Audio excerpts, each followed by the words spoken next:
પ્રણામ, મારી YouTube channel Joshi ધ્વનિમાં તમારું સ્વાગત છે। આજે આપણે એક ક્વેશ્ચન ટેગ ભણીશું। હવે સૌપ્રથમ તો આ ક્વેશ્ચન ટેગ છે શું? ક્વેશ્ચન ટેગ એટલે કે સામેવાળા વ્યક્તિની સહમતિ લેવા માટે, મંજૂરી લેવા માટે પૂછાતો ટૂંકો પ્રશ્ન। ધારો કે હું તમને પૂછું છું કે શું આપણી આજુબાજુ કોઈ સ્મેલ આવે છે કે નહીં, તો આજે કે નહીં મેં પૂછ્યું કે આજે ઠંડુ વાતાવરણ છે કે નહીં, આજે ગરમી લાગે છે કે નહીં, તો આજે કે નહીં હું છેલ્લે પૂછું છું એ તમારી સહમતિ લેવા માટે તમને ટૂંકો પ્રશ્ન પૂછું છું, તો આને શું કહેવાશે? Question tag. આ બહુ સહેલામાં સહેલો ટૉપિક છે, આમાં બિલકુલ મગજ કસવાની જરૂરત નથી। હવે આપણે જોઈએ કે મતલબ છે શું આની અંદર। તો જો પહેલું વાક્ય આપ્યું છે કે કુમાર ઇઝ અરાઇવિંગ ટુડે, પછી આ જે છે એ પરીક્ષામાં નહીં આપ્યું હોય કે ઇઝન્ટ હી, આટલું પરીક્ષામાં નહીં આપ્યું હોય, આટલું જ વાક્ય આપ્યું હશે કે કુમાર ઇઝ અરાઇવિંગ ટુડે, કે કુમાર આજે આવી રહ્યો છે। તો આપણે આ અલ્પ વિરામ પછીનું વાક્ય કઈ રીતે બનાવવાનું તે આજે આપણે શીખીશું। ખૂબ સરળ છે। આ વાક્ય જે છે ઇઝન્ટ હી એ નહીં આપ્યું હોય। હવે જોઈએ કે સૌપ્રથમ આમાં શું કરવાનું છે। તો સૌપ્રથમ તો જે વર્બ છે, વર્બ એટલે કે શું, તો કે ઇઝ, કેન, પછી વિલ, વોઝ, આ બધા શું છે? વર્બ છે।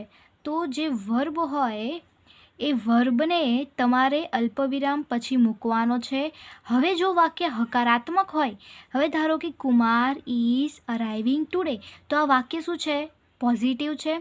તો તમારે નેગેટિવમાં વાક્ય બનાવવાનું રહેશે કે ઇઝ સૌપ્રથમ તો શું છે? વર્બ છે, એટલા માટે સૌપ્રથમ કમ્પલસરી વાક્ય પૂરું થાય એટલે અલ્પવિરામ મૂકવાનું।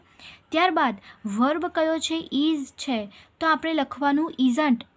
બીજું કે આ પોઝિટિવ સેન્ટેન્સ છે એટલા માટે આપણે ઇઝ નોટ નહીં લખવાનું, પરંતુ એનું શોર્ટ ફોર્મ જે છે ઇઝન્ટ, એ ઇઝન્ટ લખવાનું।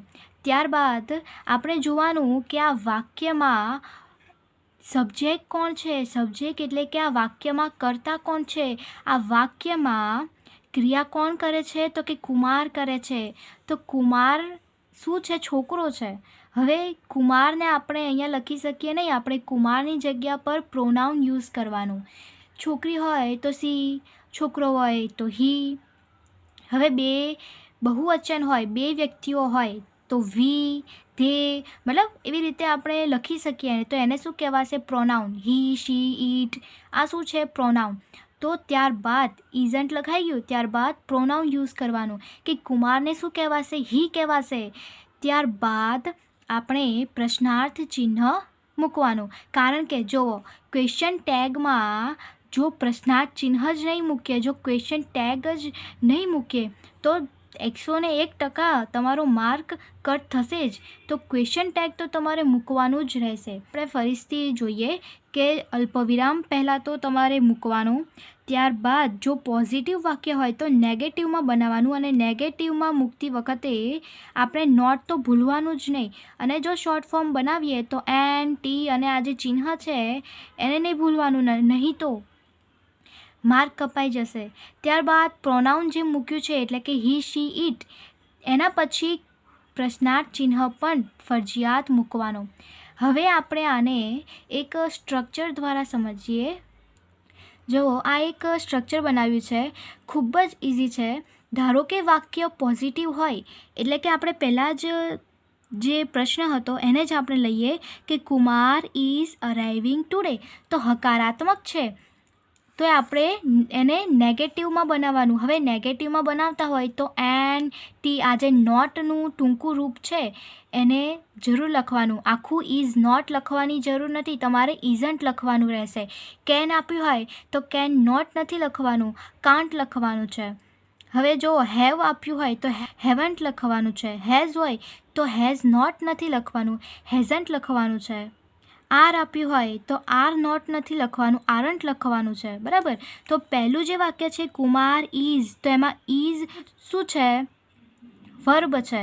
તો આપણે ઇઝનું નેગેટિવ બનાવવાનું છે એટલે કે ઇઝન્ટ લખવાનું છે। ત્યારબાદ પ્લસ શું લખવાનું છે તો કે પ્રોનાઉન. હવે પ્રોનાઉન એટલે કે કુમાર ઇઝ, તો કુમાર શું છે?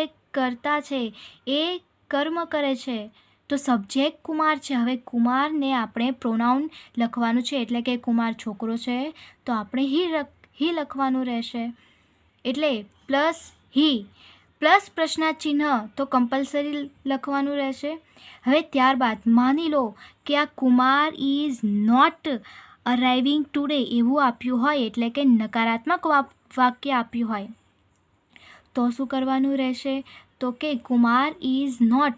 હવે એવું લખ્યું હોય તો સૌ પ્રથમ અલ્પવિરામ તો ભૂલવાનું જ નહીં. ત્યારબાદ આપણે પોઝિટિવ વાક્ય બનાવવાનું, તો કે ઇઝ લખવાનું, પ્લસ કુમાર શું છે? હી છે, તો હી લખવાનું, પ્લસ પ્રશ્નાર્થ ચિહ્ન મૂકવાનું. એટલે શું પછી અલ્પવિરામ પછીનું વાક્ય બનશે કે ઇઝ હી ક્વેશ્ચન માર્ક. ખતમ. બરાબર. તો આવી રીતે જ બધા પ્રશ્ન છે અને એની અંદર ઘણા બીજા નિયમો પણ છે.